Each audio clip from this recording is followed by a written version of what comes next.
Hello friends, welcome to my channel. हम लोग CTET जनवरी 25 की तैयारी कर रहे हैं और आज हम लोग सीटेट पेपर 1 में ईवीएस पेडागोजी की पहली क्लास को देखेंगे। ठीक है, जैसे कि सभी को मालूम है कि ईवीएस आपका 30 मार्क्स का आता है और 15 मार्क्स का आपके कंटेंट से आते हैं जो चैनल पर उसकी तैयारी हो रही है। और आज हम 15 मार्क्स के शुरुआत कर रहे हैं ईवीएस पेडागोजी का। ठीक है, तो वीडियो पसंद आए तो वीडियो को लाइक करिए और चैनल को सब्सक्राइब करिए। ठीक है, यहाँ पर मैं आपको बता दूं कि हमारे चैनल पर अब डेली क्लास शाम 4 से 5 के बीच में अपलोड होगी। अगर जिस दिन 4 से 5 के बीच में क्लास नहीं आ रही है तो आप लोग समझिएगा कि उस दिन आपकी क्लास नहीं चलेगी। तो ठीक है, चलिए वीडियो को शुरू करते हैं।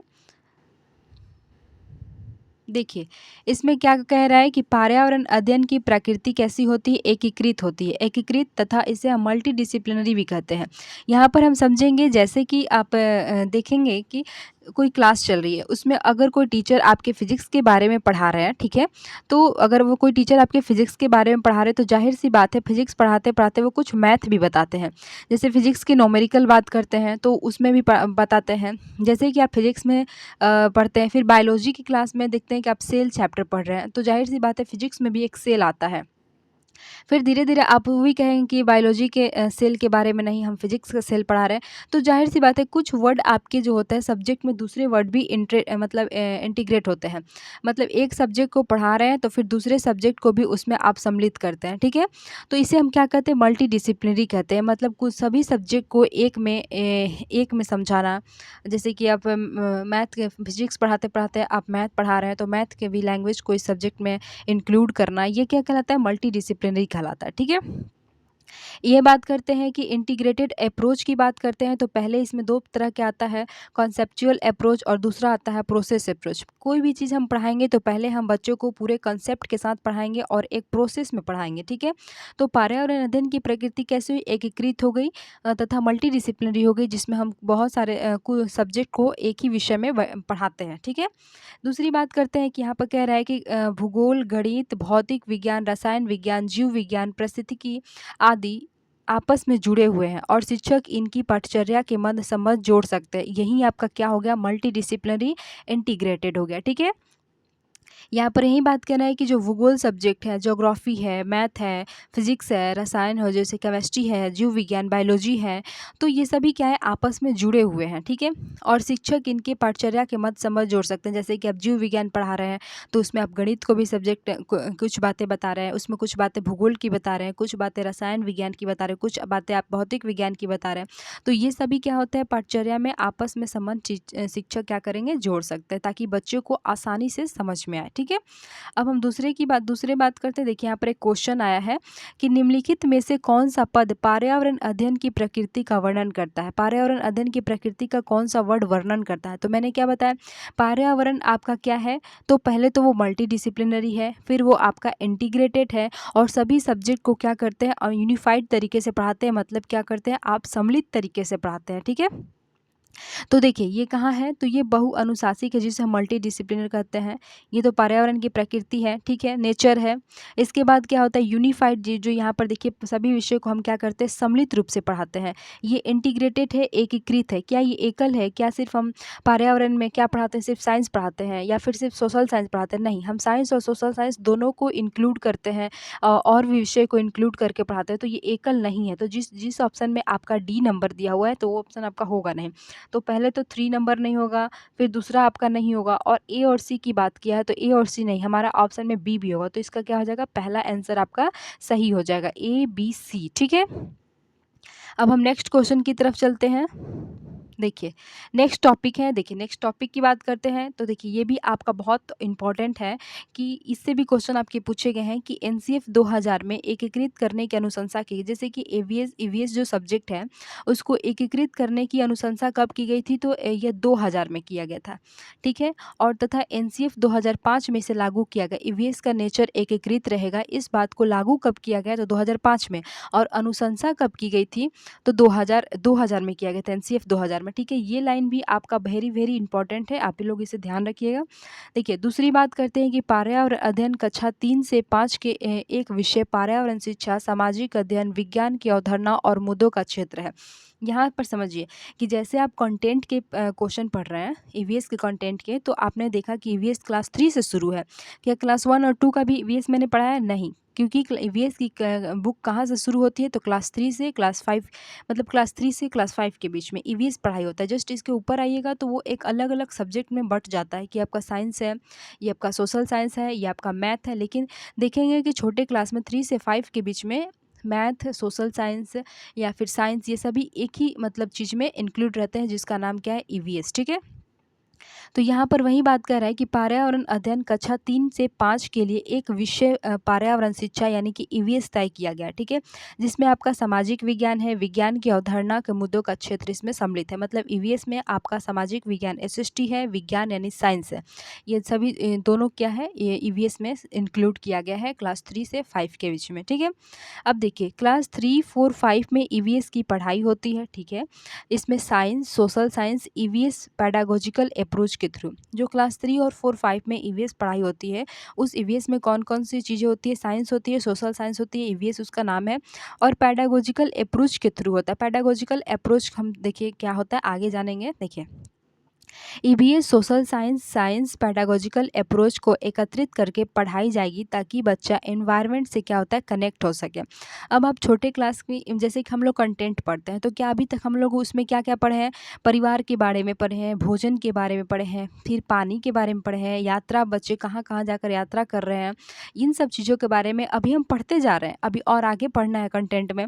तो ये क्या होता है, हमारे पर्यावरण से बच्चे कनेक्ट हो सके, छोटी छोटी चीज़ों को बच्चे जानेंगे। इसलिए हम ईवीएस में देखें कि साइंस और सोशल साइंस को इंक्लूड किया था, और कैसे पढ़ाया था, पेडागोजिकल अप्रोच के थ्रू। ठीक है, यहाँ तक समझ में आया? देखिए इसमें आपको क्या याद रखना है, ये मैं ये भी बताते चलती हूँ कि आपके एग्जाम के लिए कौन इंपॉर्टेंट है। पहला तो आपका ये लाइन इंपॉर्टेंट है कि एनसीएफ 2000 में एक ईवीएस को एकीकृत करने की अनुशंसा की गई है, तथा 2005 में ईवीएस एकीकृत रहेगा, इसको लागू किया गया। ठीक है, साथ ही साथ ये भी है कि क्लास 3 से 5 में ईवीएस की पढ़ाई की जाएगी, जिसमें ईवीएस में आपका समाज एसएसटी और विज्ञान के मतलब दोनों को इंक्लूड करके ईवीएस एक बुक बना है, तो इसको पढ़ाया जाए क्लास 3 से 5 में। ठीक है, यहाँ तक समझ में आ गया। अब हम नेक्स्ट चलते हैं। देखिए नेक्स्ट क्या कह रहा है कि पेडागोजिकल अप्रोच में बच्चों को सरल से जटिल की ओर तथा ज्ञात से अज्ञात की ओर ले जाएगी।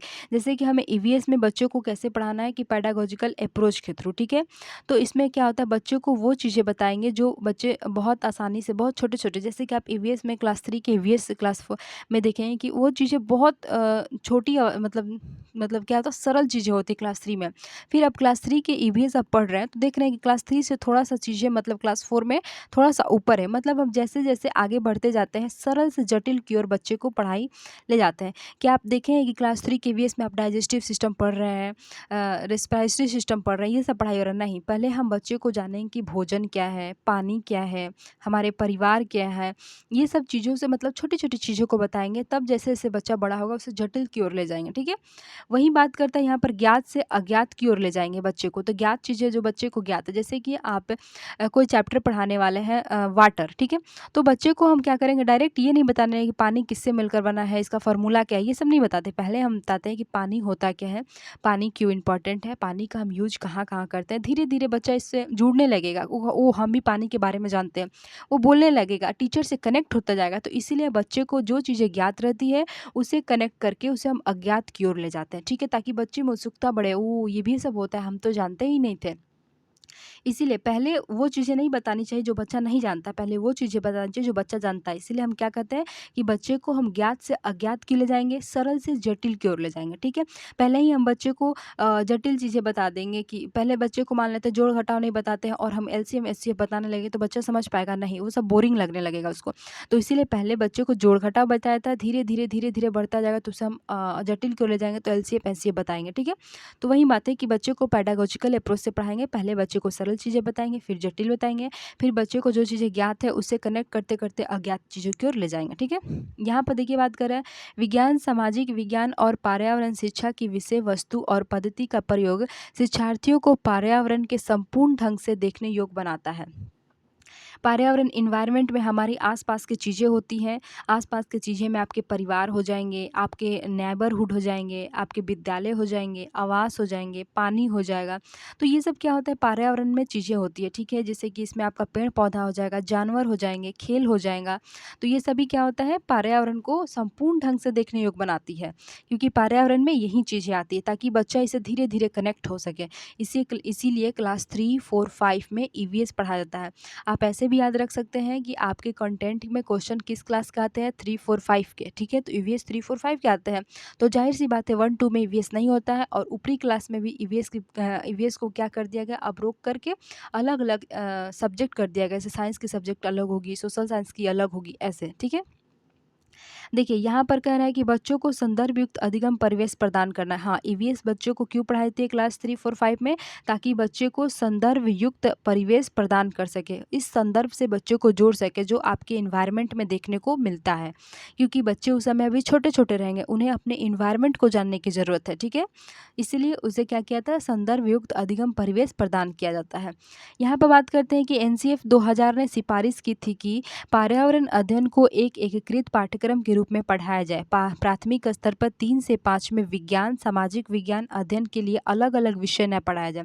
मैंने समझाया है कि क्लास 3 से क्लास 5 में आप देखेंगे कि साइंस के बुक अलग नहीं होते हैं, सोशल साइंस के बुक अलग नहीं होते। उन्हें क्या किया है कि साइंस और सोशल साइंस को दोनों को इंक्लूड करके एक ईवीएस का बुक लाया गया है, ताकि बच्चा अपने एनवायरनमेंट से कनेक्ट हो सके, उसे अधिगम युक्त प्रवेश प्रदान किया जा सके। ठीक है? अब तो समझ में आया कि 3 टू 5 में आपका ईवीएस पढ़ाया जाता है, लेकिन अब हम जानेंगे कि क्लास 1 टू में ईवीएस क्यों नहीं पढ़ाया जाता है। 1 टू में अगर ईवीएस नहीं पढ़ाया जाता तो क्या पढ़ाया जाता है, बच्चे किस चीज़ से सीखते हैं? तो यहाँ पर जानेंगे कि कक्षा 1 टू में ईवीएस नहीं पढ़ाया जाता है। कक्षा 1 टू में जो बच्चा रहेगा उसको ईवीएस भाषा और गणित के माध्यम से, बच्चा कैसे ईवीएस सीखेगा? भाषा और गणित के माध्यम से बच्चा ईवीएस सीखेगा। ये आपका क्वेश्चन आया हुआ है कि 1 टू में बच्चे ईवीएस कैसे सीखते हैं? तो भाषा और गणित के माध्यम से। आप इसे ऐसे याद रख सकते हैं कि जब छोटे बच्चे होते हैं तो जब वो स्कूल जाते हैं तो उन्हें भाषा सिखाई जाती है कि बच्चा इन्हें सेंटेंस सिखाया जाता है कि इस सेंटेंस को कैसे बोलेंगे, वर्ड सिखाया जाता है, वर्णमाला सिखाया जाता है, यानी भाषा सिखाया जाता है कि हमें बच्चों से कैसे, जैसे स्कूल में एंटर कर गए हैं तो एंटर करने पर टीचर्स को हमें क्या बोलना चाहिए, गुड मॉर्निंग बोलना चाहिए, एक भाषा है। हमें क्लास में कैसे पूछ करना चाहिए, मैं एक कमिंग टीचर, तो ये भी एक भाषा है। मतलब बच्चे को भाषा सिखाया जाता है। और आप छोटे बच्चे को देखें कि जोड़ घटाव उंगली पकड़ के सिखाई जाती है, हाथ पकड़ के सिखाया जाता है, बच्चे उसमें जोड़ घटाव सीखेंगे, गुना भागा सीखेंगे, तो मतलब गणित के माध्यम से। तो आप ऐसे याद रख सकते हैं कि छोटे बच्चे को भाषा और गणित के माध्यम से ईवीएस का नॉलेज दिया जाता है। और जैसे ही बच्चे क्लास 3 में जाते हैं तो उन्हें अपने इन्वायरमेंट से कनेक्ट करने का अवसर दिया जाता है, हमारे वातावरण से जुड़ने का। वो अपने फैमिली को जानेंगे, पेड़ पौधे को जानेंगे, भोजन को जानेंगे, पानी को जानेंगे, मित्र को जानेंगे। ये सब चीज़ों को 3, 4, 5 में कनेक्ट किया जाता है, तो उसे हम ईवीएस का नाम दिए हैं। ईवीएस उसमें पढ़ाई होता है। ठीक है? तो देखिए 1, 2 में समझ गए कि उसमें क्या होता है, भाषा किसके माध्यम से ईवीएस किसके माध्यम से सिखाया जाता है? भाषा और गणित के माध्यम से। इस आयु वर्ग के बच्चे अपने परिवेश को समग्र रूप से देखते हैं। ठीक है? यहाँ देखिए हमने यहाँ क्या पढ़ा, ये बच्चों के संदर्भ युक्त परिवेश प्रदान करने के लिए। देखिए संदर्भ युक्त अधिगम, अधिगम मतलब क्या होता है? सीखना, लर्निंग होता है। तो कैसे लर्निंग करना? संदर्भ युक्त, जो आपके संदर्भ में हो, ईवीएस के वातावरण में हो। ठीक है? ये क्लास 3, 4, 5 के लिए था। इसमें क्या होता है, सब क्लास 3, 4, 5 में ईवीएस बच्चे क्यों पढ़ते हैं? संदर्भ युक्त अधिगम परिवेश प्रदान करने के लिए। और 1, 2 में बच्चे कैसे पढ़ते हैं? अपने परिवेश को समग्र रूप से देखने के लिए। उनका परिवेश क्या है, मतलब आस-पास के जो समग्र रूप से देखने के लिए। ठीक है? इसलिए इस 1, 2 में ईवीएस की जगह मैथ और गणित पढ़ाया जाता है। यहाँ देखें कि एनसीएफ ने कक्षा 1 और 2 को पर्यावरण अध्ययन के किसी पाठ्यक्रम या पाठ्य पुस्तकों की संस्तुति नहीं की है। मतलब एनसीएफ ने क्या किया है कि 1, 2 में पर्यावरण का बुक नहीं चलाने की बात की है। कोई भी करिकुलम या सब्जेक्ट ईवीएस का उसमें नहीं चलाया जाएगा। तो आपको बस यही समझना है कि 1, 2 में आपका ईवीएस कैसे पढ़ाया जाता है? भाषा और गणित के माध्यम से।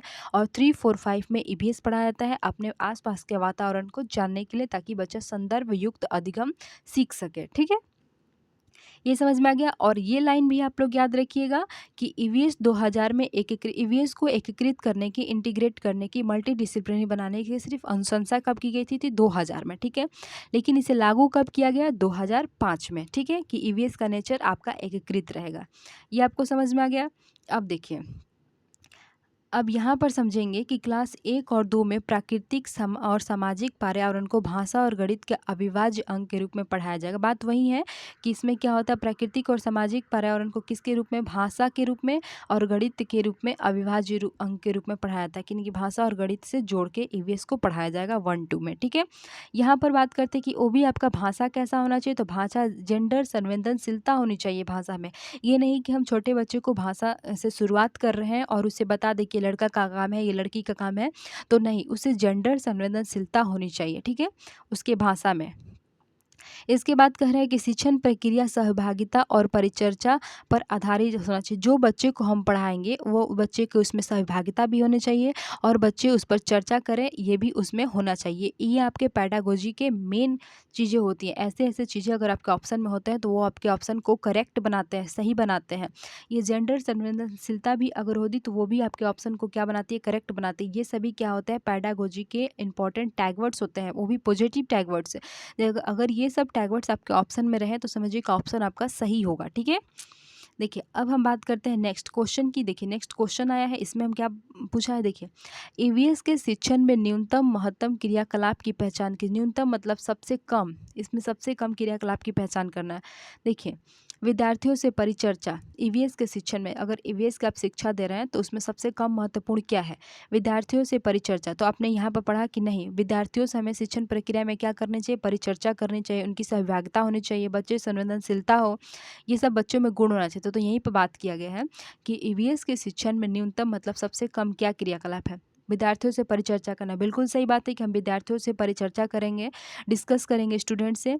कार्यपत्र पर चित्रों की रूपरेखा को बनाना, बच्चों को हम ये भी एक्टिविटी देंगे ताकि बच्चे क्या होता है उसमें सहभागिता ले सकें। देखिए अवज्ञाकारी विद्यार्थियों को सजा देना।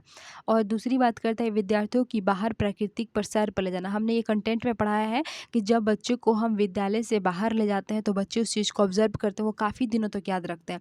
जैसे कि आप मान लेते हैं आप कुछ घूमने गए हैं, जहाँ जगह गए हैं, तो मान लेते हैं आप वैष्णो देवी गए हैं, तो आप बुक में देख रहे हैं कि ये वैष्णो देवी है, ठीक है, कश्मीर में वैष्णो देवी कश्मीर में है, लेकिन वहीं आप वहाँ पर जाकर देख रहे हैं तो आपको एक अलग अनुभव होता है। ठीक है, मतलब वही बात करें कि जो चीज़ों को हम अपनी आँखों से देख लेते हैं वो ज़िंदगी भर याद रहता है। तो ये विद्यार्थियों को क्या होता है, बाहर की प्रकृति सैर पर ले जाना चाहिए। लेकिन यहाँ पर बात करता है सज़ा देने की। तो हमेशा याद रखिए कि जहाँ भी सज़ा देने की बात कर दे विद्यार्थियों को तो वो एक निगेटिव टैगवर्ड होता है, ये हमेशा ऑप्शन को गलत बनाता है। हम बच्चे को सज़ा नहीं दे सकते हैं, उन्हें रोट मेमोराइज़ नहीं कर सकते हैं, उन्हें निष्क्रिय नहीं बना सकते हैं, दंडित नहीं कर सकते, ये सभी क्या है, निगेटिव टैगवर्ड है। ठीक है, तो इसका ऑप्शन क्या हो जाएगा, सबसे कम महत्वपूर्ण पूछा है तो ये आपका कम महत्वपूर्ण हो जाएगा, ऑप्शन नंबर 3। ठीक है, अब हम नेक्स्ट की बात करते हैं। तो देखिए नेक्स्ट भी क्वेश्चन है। देखिए यहाँ पर कह रहा है कि पर्यावरण अध्ययन कक्षाओं क्लास 3 से 5 के लिए एक विशेष क्षेत्र जो है जो संकलित करता है, यानी कि 3 से 5 में पर्यावरण क्यों पढ़ाया जाता है इसके बारे में बात कर रहा है। देखिए विज्ञान की अवधारणा और मुद्दों को, क्या सिर्फ हम विज्ञान को समझने के लिए वीएस पढ़ाते हैं, नहीं। यहाँ पर कह रहा है कि पर्यावरण शिक्षा सामाजिक अध्ययन और विज्ञान की अवधारणा और मुद्दों, यानी कि हम उसमें ईवीएस पढ़ाते हैं, एसएसटी पढ़ाते हैं, साइंस पढ़ाते हैं, यानी तीनों चीज़ें आपके ईवीएस में है। क्लास 3 से लेकर 5 में उसमें हम एसएसटी को भी रखते हैं और ये साइंस को भी रखते हैं और दोनों को मिलाकर हम ईवीएस सब्जेक्ट बनता है। तो ये बिल्कुल सही बात है, ये आपका ऑप्शन सही होगा। तीसरा कह रहा है कि विज्ञान और सामाजिक विज्ञान की अवधारणा और मुद्दों को, नहीं, क्या ईवीएस तो इसमें छूट गया, तो ईवीएस भी रहना चाहिए। यहाँ पर कह रहा है पर्यावरण शिक्षा और विज्ञान की अवधारणाओं को, तो फिर यहाँ पर आपका सोशल एसएसटी छूट गया। तो ये आपका तीनों दिया है कि क्लास 3 से 5 में आपका जो सब्जेक्ट है उसमें ईवीएस, सोशल साइंस और साइंस तीनों को इंक्लूड करके पढ़ाया जाता है बच्चों को, ताकि वो अपने परिवेश से मतलब सम्मिलित रूप से अपने संदर्भ को, परिवेश के संदर्भ को समझे। ठीक है, अब आपका देखिए नेक्स्ट क्वेश्चन ये भी है। तो यहाँ पे कह रहा है कि राष्ट्रीय पाठचर्या रूपरेखा एनसीएफ 2005 ने कक्षा 1 और कक्षा 2 के लिए पर्यावरण अध्ययन के किसी पाठ्यक्रम या पाठ्य पुस्तक की संस्तुति नहीं की है। इसके लिए सबसे उपयुक्त कारण क्या है। देखिए क्वेश्चन को पहले हम ध्यान से समझेंगे, क्वेश्चन कह रहा है कि राष्ट्रीय पाठचर्या रूपरेखा, जिसको हम एनसीएफ कहते हैं, 2005 ने, हमारा एनसीएफ 2005 में लागू हुआ था कि ईवीएस का प्रकृति कैसा होना चाहिए, एकीकृत होना चाहिए, आपको याद है। तो वही बात करें कि 2005 में कक्षा 1 और 2 के लिए पर्यावरण अध्ययन के किसी पाठ्यक्रम या पुस्तकों की संस्तुति नहीं की है। मतलब यहाँ कह रहा है कि क्लास 1 और क्लास 2 में ये एनसीएफ ने पर्यावरण के पाठ्य पुस्तकों को मतलब उसमें नहीं देने की बात की गई। क्यों, मतलब क्यों हम 1-2 क्लास में ईवीएस की पाठ्य पुस्तक को नहीं लाएँगे? ये बात कह रहा है यहाँ पर, ठीक है? तो इसमें सबसे उपयुक्त कारण क्या है? पाठ्यक्रम को भार कम कर, क्या एनसीएफ ने ऐसा कहा है कि 1-2 क्लास में भार बहुत ज़्यादा है इसलिए हम ईवीएस के बुक को हटा रहे हैं? नहीं, ऐसा तो उसने कोई बात नहीं कही है। फिर यहाँ पर कह रहा है दूसरा ऑप्शन कि पर्यावरण अध्ययन केवल कक्षा 3 से आगे की कक्षाओं के लिए है। नहीं, क्यों 1-2 के बच्चे नहीं पढ़ सकते हैं? पढ़ सकते हैं, क्योंकि एनसीएफ ने कहा है कि हम 1-2 में ईवीएस कैसे पढ़ाएँगे? मैथ और भाषा, मतलब गणित और भाषा के थ्रू। तो यहाँ पर तो एक तो केवल वर्ड लगा है, केवल भी आपको नेगेटिव बना देता है ऑप्शन को, और ये भी आगे की क्लास 3 की कक्षाओं के लिए, ऐसा उसने एनसीएफ ने कुछ नहीं कहा। इसके बाद तीसरा ऑप्शन कह रहा है कि कक्षा 1 और कक्षा 2 के विद्यार्थियों को पढ़ना लिखना नहीं जानते। ये तो और गलत ऑप्शन कर दिया कि कक्षा 1 और 2 के विद्यार्थी नहीं पढ़ना जानते इसलिए हम ईवीएस की बुक नहीं लाएँगे। ऐसा तो एनसीएफ ने नहीं कहा। एनसीएफ ने कहा कि हम उसमें ईवीएस कैसे पढ़ाएँगे? मैथ और गणित और क्या भाषा के थ्रू, ठीक है? तो किस लिए पढ़ाएँगे? ताकि बच्चा संदर्भ युक्त अधिगम परिवेश बच्चे को प्रदान हो सके। ये आपके ऑप्शन बिल्कुल सही है। ये आपने ऊपर पढ़ा भी है, तो इसका ऑप्शन हो जाएगा ऑप्शन नंबर 4, ठीक है? हम आगे बढ़ते हैं। आगे भी एक क्वेश्चन है, इसमें कह रहा है कि निम्नलिखित में से एक यहाँ पर क्या होता है, एक कक्षा होगा। निम्नलिखित में से कक्षा 1 और 2 के लिए यहाँ पर कक्षा होगा, क्लास की है बात कर रहा है। देखिए, निम्नलिखित में से क्लास 1 और 2 के लिए पर्यावरण अध्ययन विषय के संदर्भ में सत्य है। मतलब हम 1 और 2 में ईवीएस की क्या, मतलब ईवीएस के बारे में क्या सही है? देखिए, कक्षा 1 और 2 पर्यावरण अध्ययन को एक नए विषय के रूप में प्रस्तुत किया गया है। आगे भी पढ़ लेते हैं। कक्षा 1 और 2 में एक विषय के रूप में पर्यावरण अध्ययन समझने के लिए आसान नहीं है। तो ऐसा तो एनसीएफ ने कुछ नहीं कहा कि आसान नहीं है इसलिए इसमें हम ईवीएस नहीं चलाएँगे। पर्यावरण अध्ययन से संबंधित मुद्दों और संबंधों का संपादन भाषा के द्वारा होता है। तो क्या सिर्फ भाषा के द्वारा होता है कि हम बच्चे को ईवीएस 1-2 में पढ़ाएँगे सिर्फ भाषा के लिए? तो नहीं। आगे पढ़ते हैं। पर्यावरण अध्ययन संबंधित मुद्दों और संबंधों का स्थापना भाषा और गणित के माध्यम से होता है।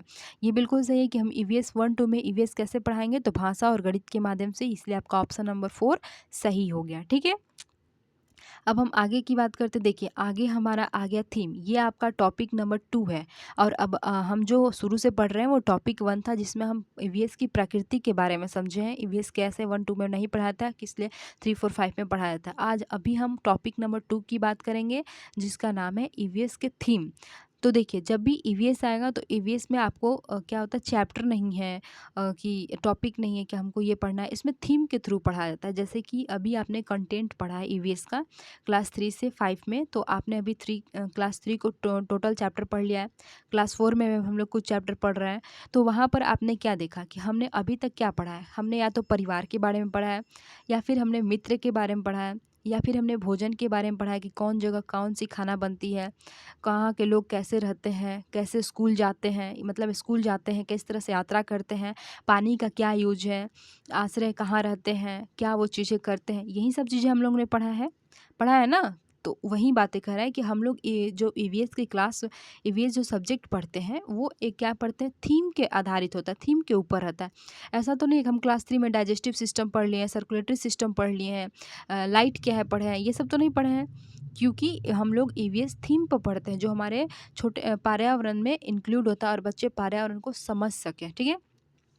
तो देखिए, यहीं पर हम लोग अब इसको शुरू करते हैं। यहाँ पर क्या कह रहा है कि पर्यावरण अध्ययन विषय को बाल केंद्रित एवं एकीकृत करने के लिए इन्हें लगभग 6 समान विषयों में समावेशन किया गया है। बाल केंद्रित मतलब क्या होता है कि चाइल्ड सेंटर्ड होना चाहिए। एकीकृत मतलब सभी थीम को एक में जोड़ के पढ़ाए जाते हैं। देखिए, यहाँ पर आपके थीम कौन कौन से हो गए? परिवार एवं मित्र हो गए, भोजन हो गया, आश्रय हो गया, जल हो गया, यात्रा हो गया, जो हम करते हैं। और ये उप थीम हो गया। ये उप थीम किसका है? परिवार और मित्र का है, ठीक है।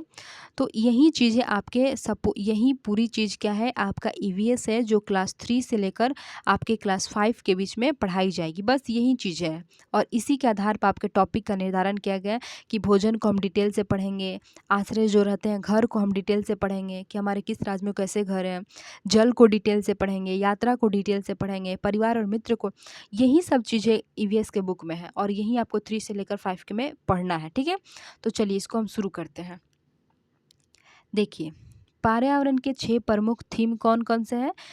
देखिए, थीम को कभी-कभी आपका प्रकरण भी देगा, विषय वस्तु भी देगा। तो याद रखिएगा कि पर्यावरण में 6 विषय वस्तु है जो आपके क्लास 3 से लेकर क्लास 5 के बीच में इसी टॉपिक पे आपकी पढ़ाई होगी। आप कंटेंट पढ़िएगा तो आपको रियलाइज़ होगा। देखिए, इसको हम याद कैसे करेंगे? देखिए, हम क्या करते हैं, हम एक प्लान बनाते हैं। तो जो चीज़ हम बनाते हैं, ठीक है? हम प्लान बनाते हैं, किसका प्लान बनाते हैं कि हम घूमने जाएँगे, यात्रा करेंगे और हम यात्रा करते भी हैं, ठीक है? हम प्लान बनाते हैं, जो चीज़ें हम बनाते हैं, हम प्लान बनाते हैं कि हम यात्रा करने जाएँगे और ये चीज़ हम करते हैं। तो हम यात्रा करने किसके साथ जाएँगे? अपने फैमिली और फ्रेंड के साथ जाएँगे। जब हम फैमिली और फ्रेंड के साथ यात्रा करने निकल जाएँगे, तो ज़ाहिर-सी बात है हमें भाई रात को रुकना है। अब ऐसे तो जहाँ बाहर रुकेंगे नहीं, तो हमें क्या करना है, रात को रुकना है, कहीं भी रुकेंगे तो उसके लिए हमें क्या घर चाहिए, आवास चाहिए। अब हम रात को रुक गए, तो रात को ज़ाहिर-सी बात है हम भोजन करेंगे और भोजन करके तो आप ऐसे नहीं रह सकते, हाथ भी धोइएगा तो हमें क्या होता है, पानी की ज़रूरत पड़ेगी। तो आपने 6 थीम तो ऐसे ही याद कर लिया। कैसे? जो चीज़ हम मतलब बनाते हैं और करते हैं, मतलब हम घूमने का यात्रा करने का प्लान बनाते हैं और यात्रा करने जाते हैं मतलब करते हैं। हम यात्रा करते हैं, ठीक है? तो हम जब यात्रा करते हैं तो किसके साथ जाते हैं? या तो अपने मित्र के साथ निकल जाएँगे या तो अपने परिवार के साथ। जब हम ये मित्र और परिवार के साथ निकल जाते हैं तो ज़ाहिर-सी बात है हमें भाई आगे जाकर रुकना भी है, उसके लिए घर की व्यवस्था होनी चाहिए, आवास की व्यवस्था होनी चाहिए। जब हमें आवास मिल गया तो हमें भोजन भी चाहिए, हमें पानी भी चाहिए। तो यही क्या होता है, यही आपके 6 थीम हो गए। मैंने आपको याद करवा दिया ट्रिक से। अब देखिए ये 6 थीम हो गए। अब देखिए 6 थीम में 2 जो थीम है, जो फैमिली एंड फ्रेंड्स है, इसके उप थीम होते हैं। फैमिली और फ्रेंड्स के उप थीम है और आपके जो भोजन है इसके भी आपके उप थीम है, ठीक है? तो अभी हम देखेंगे कि इसके उप थीम को हम कैसे याद करेंगे। फैमिली और फ्रेंड्स हो गए, ठीक है? तो हमारे क्या होता है, जानवर भी हमारे परिवार का हिस्सा है, ठीक है? तो आप क्या कर सकते हैं, इसके उप थीम में क्या आ गए, एनिमल आ गए। आपके पेड़-पौधे से आपका लगाव है, प्राकृतिक से लगाव है। अगर आपको कहीं दोस्त नहीं मिल रहा है तो आप अपने पेड़-पौधे से बातें करने लगते हैं। आपके परिवार वाले आपको चोट दे रहे हैं तो आप सुनसान जगह पर जाकर बैठ जाएँगे, वहाँ पर पेड़-पत्तियों से बात करेंगे, जानवर से बात करेंगे, लगाव रहेगा उनके प्रति, आपका इमोशंस बन जाएँगे। तो ये क्या हो गया, प्लांट्स हैं, एनिमल एंड प्लांट। ये भी आपके फैमिली और फ्रेंड में आ गए, ठीक है? जब आपके फैमिली वाले आपका सपोर्ट नहीं कर रहे हैं तो आप रिलेशनशिप वाले से, आपका जो रिलेशन में है उनसे आप हेल्प मांगना शुरू करते हैं, उनके पास चले जाते हैं। मान लेते हैं आपकी फैमिली आपके घर से निकाल दिया तो आप कुछ दिनों के लिए अपने रिलेशनशिप के घर चले जाते हैं, रिलेशन वाले लोग रिश्तेदार संबंध के घर चले जाते हैं, ठीक है? चाहे ये भी ऐसे भी याद कर सकते हैं कि फैमिली हमारे एक फैमिली की तरह है रिलेशनशिप, शादी ब्याह में हम लोग एक दूसरे के घर जाते हैं, ये भी हो गया। ये अभी आपके फ्रेंड्स और फैमिली और फ्रेंड में आ गए। और हम फ्रेंड के साथ क्या करते हैं, ये क्या वर्क एंड प्ले काम होगा यहाँ पर। हम फ्रेंड के साथ कोई भी चीज़ काम करते हैं, अपने फैमिली के साथ मिलकर कोई काम करते हैं, अपने दोस्तों के साथ खेलते हैं, प्ले करते हैं, खेलते हैं। तो ये सब क्या हो गया, थीम हो गया, सब थीम होगा किसका, फैमिली और फ्रेंड्स का। तो चलिए देखिए इसको हम कैसे याद करते हैं। फैमिली और फ्रेंड आपका थीम हो गया। अब इसके अंदर क्या होता है, सब थीम उप विषय हो गए। तो जैसे कि मान लेते हैं फैमिली में आपके कौन कौन सा हो जाएगा, पेड़ पौधा हो जाएगा, जानवर हो जाएंगे, ये भी तो फैमिली का हिस्सा है। जब रिश्तेदार भी आपके फैमिली का हिस्सा हो जाएंगे। और हम अपने दोस्तों के साथ खेलते हैं और परिवार के साथ कोई काम करना शुरू करते हैं। तो ये सब क्या हो गया, ये सब आपके उप थीम हो गया किसका, फैमिली और फ्रेंड्स का। देखिए फूड का भी उप थीम मतलब आता है, लेकिन अभी एग्जाम में वो ज़्यादा क्वेश्चन इससे नहीं बने, लेकिन मैं आपको बता देती हूँ कि इसके भोजन का फूड थीम मतलब सब थीम क्या होगा। भोजन का हो जाएगा टेस्टिंग, लिख लीजिएगा, TASTING, टेस्टिंग। भाई भोजन को आप टेस्ट करते हैं ना, टेस्टिंग और टी है, भोजन को टेस्ट करते हैं तो जाहिर सी बात है इसके सब थिंग क्या हो जाएगा, टेस्टिंग। आप भोजन को पचाते हैं तो इसमें क्या हो जाएगा, डाइजेस्टिंग, DIGESTING, ठीक है? ये भी हो गया, आप खाना है तो खाएं, डाइजेस्टिंग हो गया। यह सब आप लिख लीजिएगा, 2 गो हो गया। अब हम तीसरा देखते हैं। देखिए तीसरा में आपका क्या हो जाएगा, कुकिंग, क्योंकि आप भोजन को क्या करते हैं, पकाते हैं, भोजन को क्या करते हैं, पकाते हैं, समझ गए? अब देखिए इसका और एक सब थीम है, इसमें क्या हो जाएगा, फार्मर मतलब हो गया किसान जो आपके भोजन को उगाते हैं, फार्मर एंड हंगर जो भूखे लोग हैं, ये सब भी तो आपके भोजन के सब थीम में आ गए। तो भोजन के सब थीम में क्या आ गया? टेस्टिंग, भोजन जो आप बनाते हैं उसका टेस्ट करते हैं। जो आप भोजन बनाते हैं उसको कुकिंग करते हैं, पकाते हैं। जो आप भोजन खाते हैं उसको डाइजेस्टिंग करते हैं, डाइजेस्ट करते हैं। इसके बाद क्या होता है, जो फार्मर है वो भोजन को हमारे उगाते हैं और हंगर भोजन को खाते हैं। ये क्या होता है? सब थीम हो गया। तो आप लोग इसे लिख लीजिएगा, ये छूट गया है। तो चलिए अब हम आगे चलते हैं। एक सेकेंड।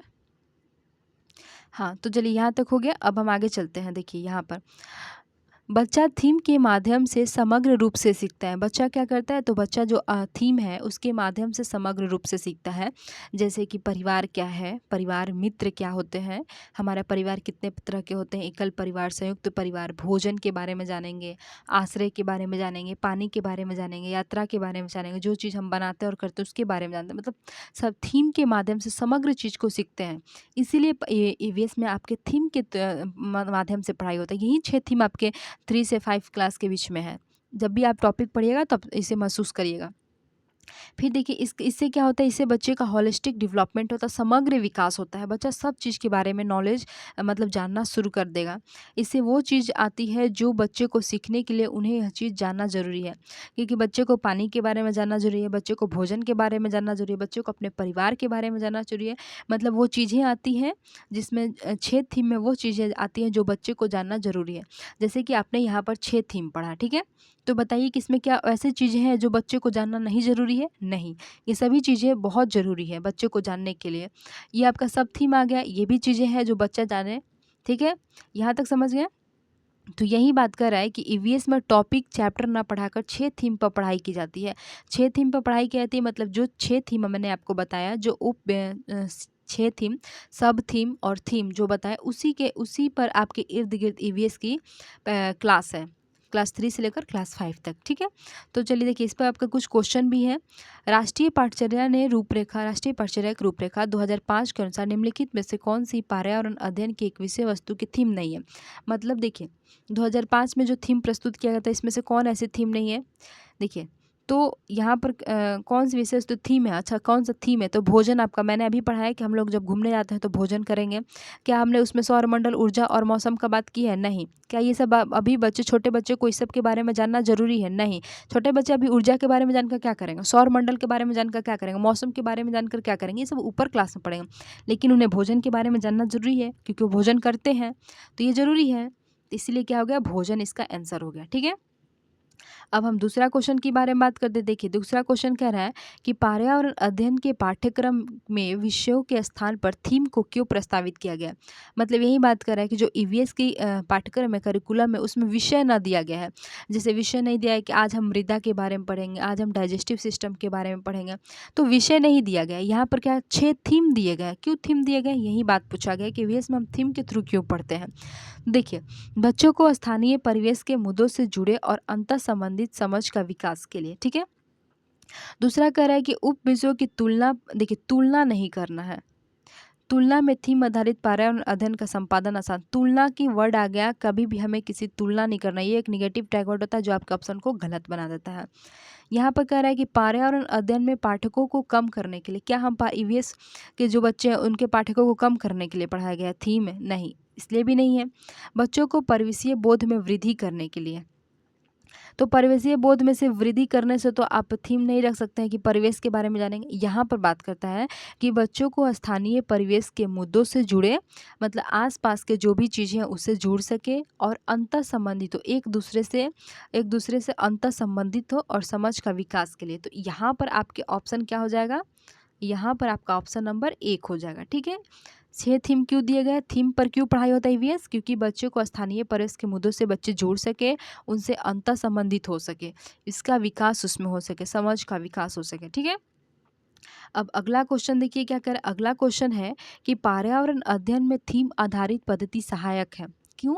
थीम आधारित पद्धति क्यों सहायक है? देखिए सभी प्रत्ययों और विषयों को शामिल करने में, क्या सभी प्रत्ययों को दिया मतलब सभी विषयों को शामिल करना है इसमें? नहीं। क्या किसकी बात किया गया? ईवीएस की बात की है, सोशल साइंस की और साइंस की बात किया गया, ठीक है?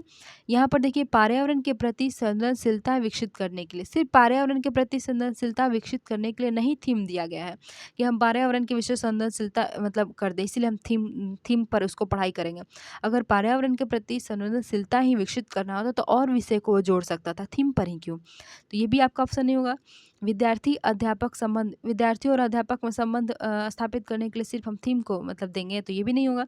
यहाँ पे कह रहा है ज्ञान को संपूर्णता से अर्जित करने में, क्या करेगा, ज्ञान को क्या करेगा, संपूर्णता से, बच्चे ज्ञान को संपूर्णता से अर्जित करेंगे। वो शुरू से अर्जित करते जाएंगे धीरे धीरे।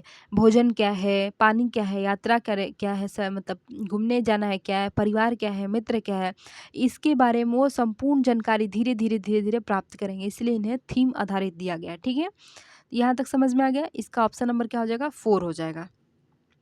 अब हम नेक्स्ट क्वेश्चन की तरफ चलते हैं। देखिए नेक्स्ट क्वेश्चन क्या कह रहा है कि विद्यार्थियों के लिए ईवीएस पाठ्यक्रम में विषयों और उप विषयों का चयन किया गया। मतलब ईवीएस में सब थीम और थीम के बारे में चयन किया गया, किस लिए, यही पूछ रहा है। तो देखिए, विज्ञान, सामाजिक विज्ञान और पर्यावरण शिक्षा में मुद्दों का एक समान अंतरापृष्ठ प्रदान करने के लिए, क्या इसके लिए इसको जोड़ा गया है थीम और सब थीम को, या फिर दिलचस्प तरीके से ईवीएस सिखाने के लिए, या गतिविधियों को सरल से जटिल की ओर संचालित करने के लिए, तत्काल पर्यावरण के बेहतर समझ विकसित करने के लिए। देखिए ये चारों ऑप्शन अपने में ठीक है, लेकिन इसमें सबसे बेहतर क्या है, जो विषय और थीम और सब थीम का मतलब चयन किया गया है, तो तत्काल पर्यावरण की बेहतर समझ के लिए क्या होता है, तत्काल पर्यावरण की बेहतर समझ के लिए हमें थीम बनाया गया है और सब थीम बनाया गया है। सब थीम में क्या हो जाएगा, जैसे कि फैमिली और फ्रेंड्स का सब थीम क्या हो जाएगा, पौधे हो जाएगा, जानवर हो जाएगा, रिश्तेदार हो जाएंगे, संबंध हो जाएंगे, काम हो जाएगा, खेल हो जाएगा। इस सब के बारे में बच्चा जल्दी से नॉलेज ग्रहण करे, मतलब तत्काल पर्यावरण का इससे नॉलेज हो सके, इसलिए थीम और सब थीम को दिया गया है।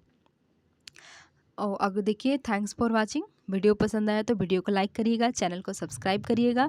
और दूसरी बात कि हमारा क्लास मतलब अब डेली कितने बजे आएगा, शाम 4 बजे से लेकर शाम 5 बजे के बीच में कभी भी अपलोड होगा। जिस दिन क्लास नहीं अपलोड होगी 4 से 5 में, आप लोग समझिएगा उस दिन क्लास नहीं आएगा।